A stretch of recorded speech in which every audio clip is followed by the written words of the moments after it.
Tu as la parole. Je vous remercie, Maître El Hadj Diouf, distributeur de la parole, de me l'avoir donné.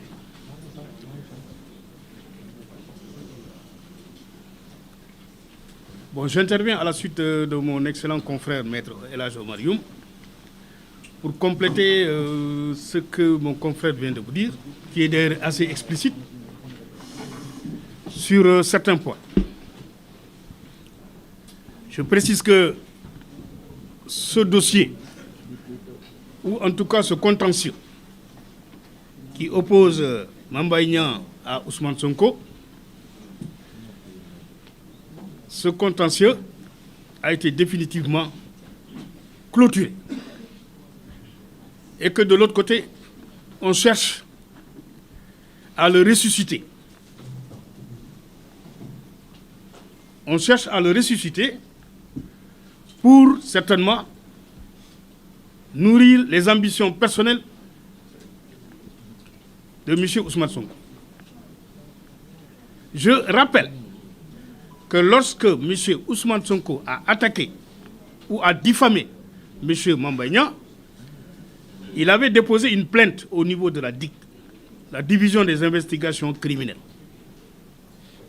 Et M. Ousmane Sonko est venu, il a répondu à la convocation de la DIC et il avait dit qu'il avait les éléments de preuve de ce qu'il avait dit par rapport à M. Mame Mbaye Niang.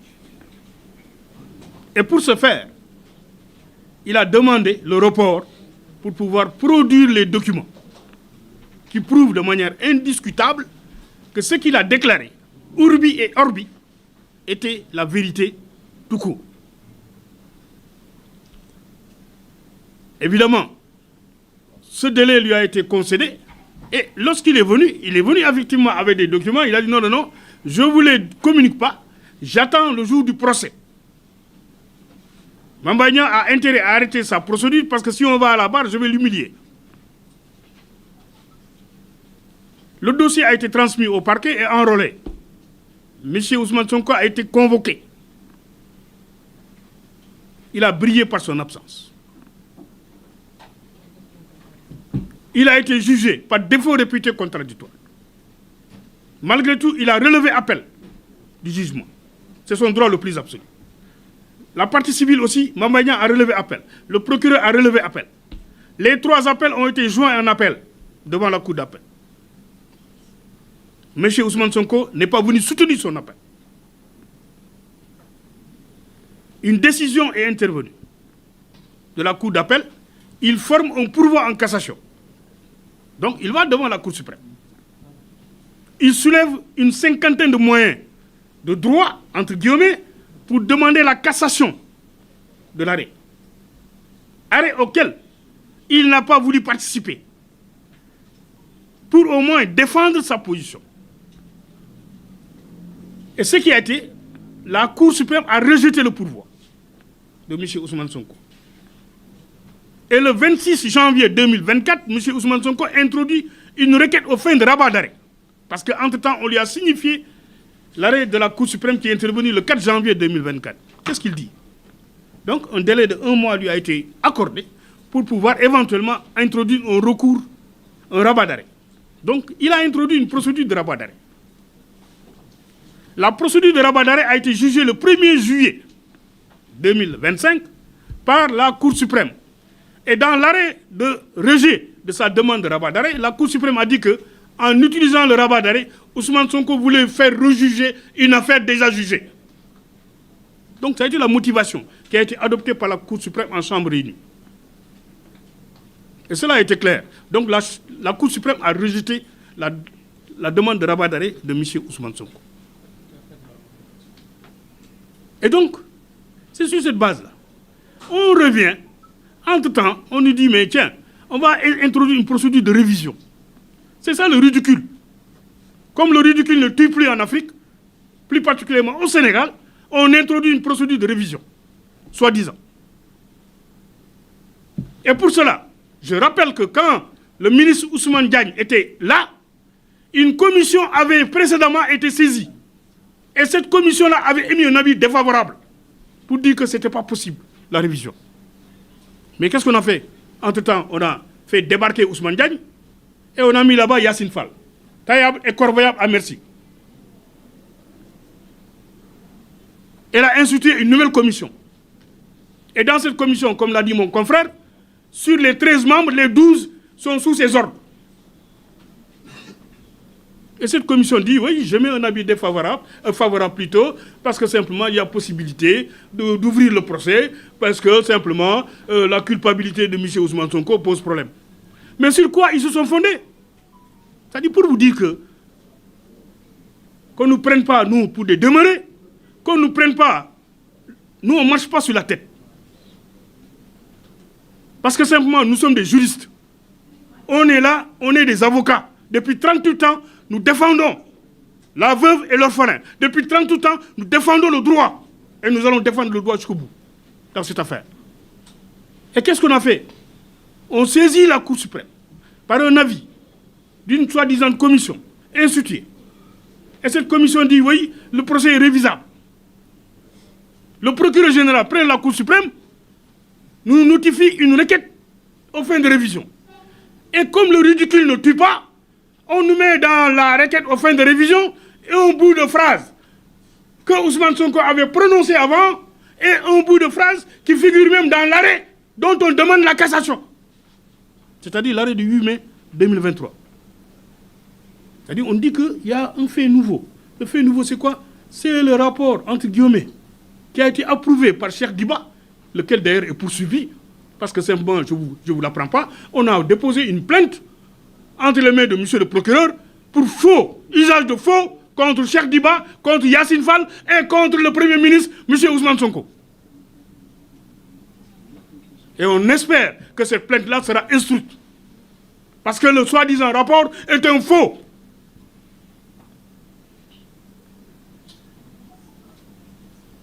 Parce que comment peut-on, en tant que ministre, en 2024, vouloir approuver un rapport, un soi-disant rapport qui en réalité était un pré-rapport, qui n'avait pas été approuvé par 3 autres ministres, c'est-à-dire Amadou Ba ne l'a pas approuvé, Moustapha Ba, Feu Moustapha Ba ne l'a pas approuvé, Abdoulaye Daouda Diallo ne l'a pas approuvé. 3 ministres des Finances sont passés, n'ont pas approuvé ce soi-disant rapport.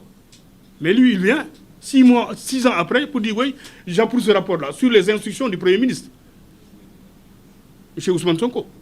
Donc, sur les instructions d'Ousmane Sonko, il approuve.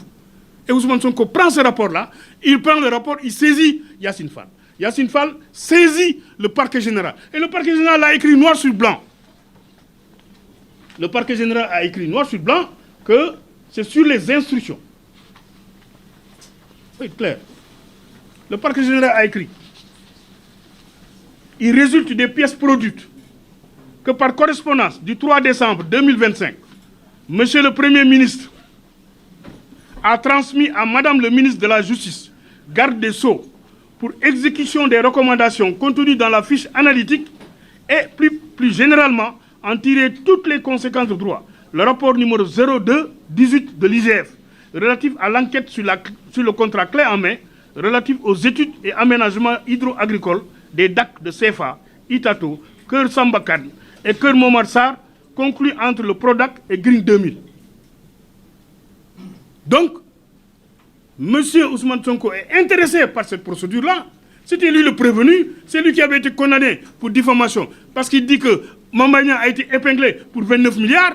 Vous ne verrez même pas dans ce rapport-là une quelconque trace de 29 milliards. Mais il dit que s'il n'a pas été épinglé, il ment.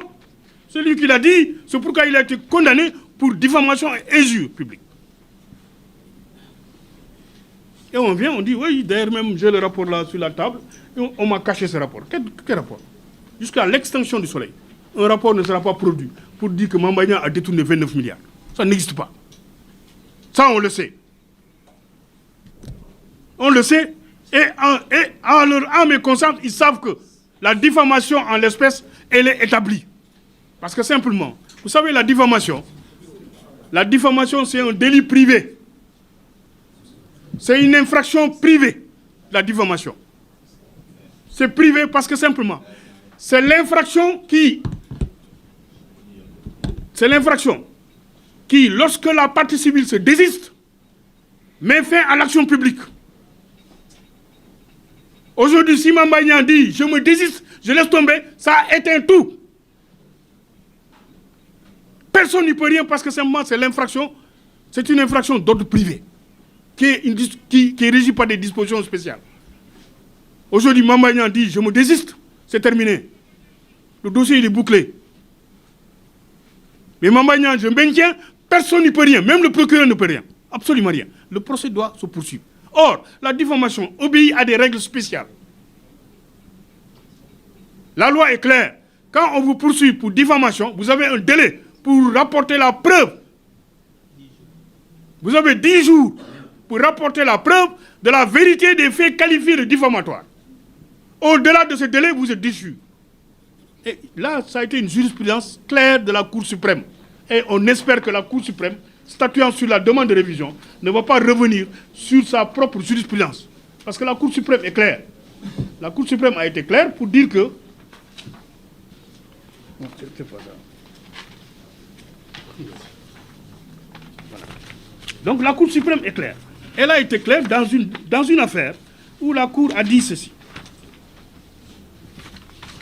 La Cour suprême a dit que... Attendez, ne quittez pas. Je vais vous donner carrément l'arrêt.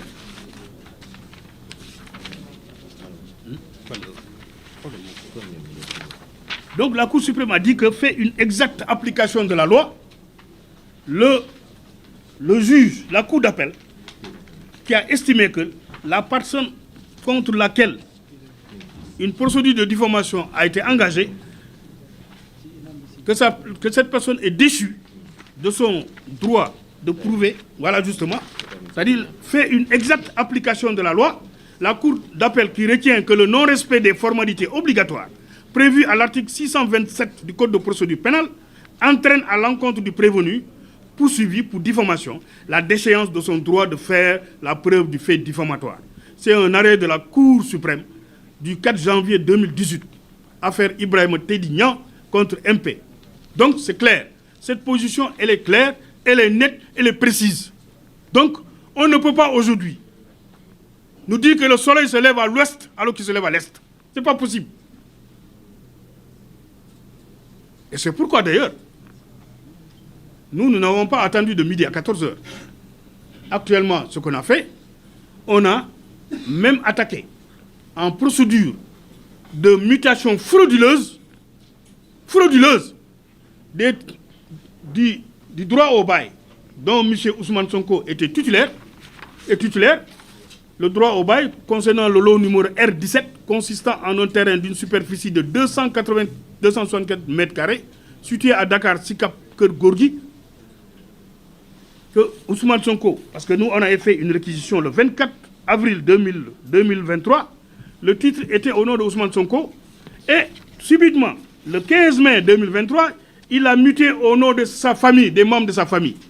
Hadi Kebe, Anna Djamanka, il y a Chouebou Sonko, Mohamed Abdul Wahab Sonko, Zakaria Mouskin Sonko, Ibrahima Kalilou Sonko, Ahmad Moundaï Sonko, Fatima John Sonko. Donc il a muté provisoirement pour éviter de payer les 200 millions à M. Mame Mbaye Niang, le bien en question. Or, ce qu'il ne sait pas, c'est que nous, la loi nous permet, par une procédure d'action polienne, de faire en sorte que cette mutation frauduleuse dont il a organisé, donc que cette mutation-là soit annulée et que le bien revienne à son nom pour permettre à M. Mame Mbaye Niang de recouvrer ces 200 millions. Nous avons saisi le tribunal d'une action dans ce sens-là et que la procédure sera bientôt évoquée devant le tribunal compétent, c'est-à-dire le tribunal de grande instance hors classe de Dakar. Donc c'est pour vous dire quelque part que la procédure de révision, c'est pratiquement une sorte de divertissement. Parce que manifestement, même les magistrats qui l'ont rédigé, j'en suis convaincu, ne sont pas convaincus. Parce qu'ils savent que cette procédure-là ne peut pas prospérer. Elle ne peut pas prospérer. C'est des décisions définitives. Il n'y a aucun élément nouveau. Il n'y a aucune pièce nouvelle dans cette affaire-là. M. Ousmane Sonko avait un délai. M. Ousmane Sonko a défié l'institution. M. Ousmane Sonko a dit, c'est clair, dites à Mame Mbaye Niang, d'arrêter la procédure parce que si on va à la barre, je vais l'humilier. Parce que lui, il avait le rapport. Il avait les éléments de preuve. Il avait même un lien. Mais c'est lui qui a brillé par son absence. Parce que Mamba Niang lui a dit, mais c'est aussi simple, venez. Venez me rapporter la preuve. Monsieur a disparu. Il s'est volatilisé dans la nature. La décision est rendue. Personne n'est satisfait. Ni le procureur, ni la partie civile. Mais naturellement, même lui, il n'était pas satisfait. Il a fait appel. On lui dit, viens encore devant la cour d'appel. Viens prouver ce que tu dis. Monsieur brille par son absence encore. Il disparaît. On fait un recours devant la Cour suprême, où on soulève une cinquantaine de moyens. On plaide le dossier. La Cour suprême rejette tous les moyens, à l'exception simplement de la contrainte par corps. Parce qu'elle a estimé que la contrainte par corps ne s'appliquait pas. Elle a retranché. Monsieur revient par une requête aux fins de rabat d'arrêt. On plaide le dossier à nouveau devant la Cour suprême. Cette fois-ci en chambre réunie. La chambre réunie dit que ce que vous soulevez comme étant des moyens de rabattre l'arrêt ne sont pas fondés. Au contraire, ce que vous voulez, c'est de faire rejuger cette affaire-là. Et nous, la Cour suprême, nous estimons que c'est une page qui est définitivement tournée. Mais on ne baisse pas les bras. Maintenant, on passe par un autre chemin. C'est-à-dire maintenant, introduire une procédure de révision. Celle-là aussi, elle va subir le même sort que les autres. Et j'espère que les magistrats de la Cour suprême ne se laisseront pas manipuler. Manipuler. Et que le droit sera dit et bien dit. Parce que nous veillerons à ce que le droit soit dit et bien dit. Nous avons déjà fait un mémoire en réponse à la requête qui a été déposée. Et nous allons plaider le dossier devant la Cour suprême. Et nous espérons que la Cour suprême dira le droit. Parce que simplement, la procédure de révision, elle est même irrécevable. Avant même d'être mal fondée. Parce qu'il n'y a aucun élément nouveau.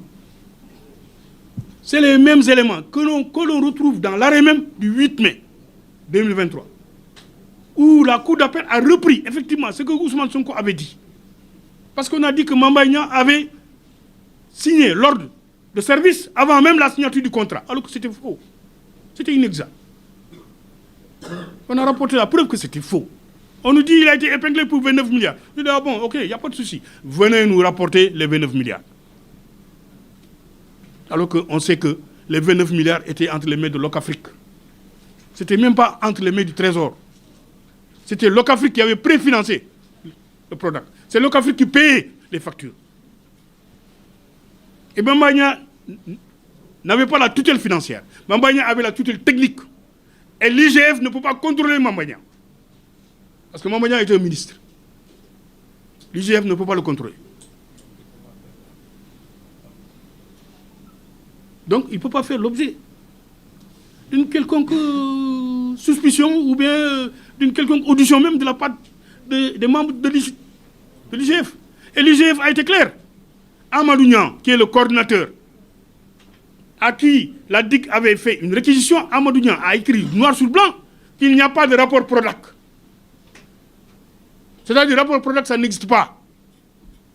On vient, on nous dit, oui, vous savez, hein, d'ailleurs, Pape Marindour, là, il a été épinglé par le rapport. C'est faux. Ce n'est pas un rapport de Prodac qui l'a épinglé. C'est par rapport à un rapport d'un expert désigné par le juge d'instruction, Ablaye Dramé. Il n'a rien à voir. Et ces rapports-là étaient relatifs à des factures. Relatifs à des opérations de transit. Donc ça n'a absolument aucun lien avec M. Mamba Niang. Rien du tout. Donc c'est pourquoi nous estimons qu'il y avait lieu d'apporter des éclairages dans cette affaire.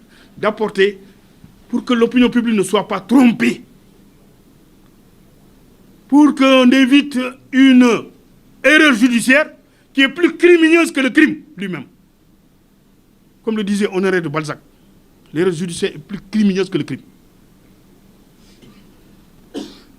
Et nous sommes là comme des sentinelles. Parce que nous sommes des avocats, on n'est pas des politiciens. Moi, en tout cas, en ce qui me concerne, je ne suis pas un politicien. Mais moi, je suis un avocat. Et je défends des principes. Et je les défendrai jusqu'au bout. Dans cette affaire, j'ai défendu Mamba Niang depuis la DIC, jusqu'à nos jours. Et je le défendrai dans le cadre de la procédure de révision. Parce que j'estime que la diffamation, elle est incontestable et incontestée. Elle est établie, elle est indiscutable. Donc c'est pourquoi, pour ne pas trop monopoliser la parole, je vous demanderai simplement de bien vouloir, mon cher Elhadj, reprendre le micro. Merci, avocat, pour les précisions.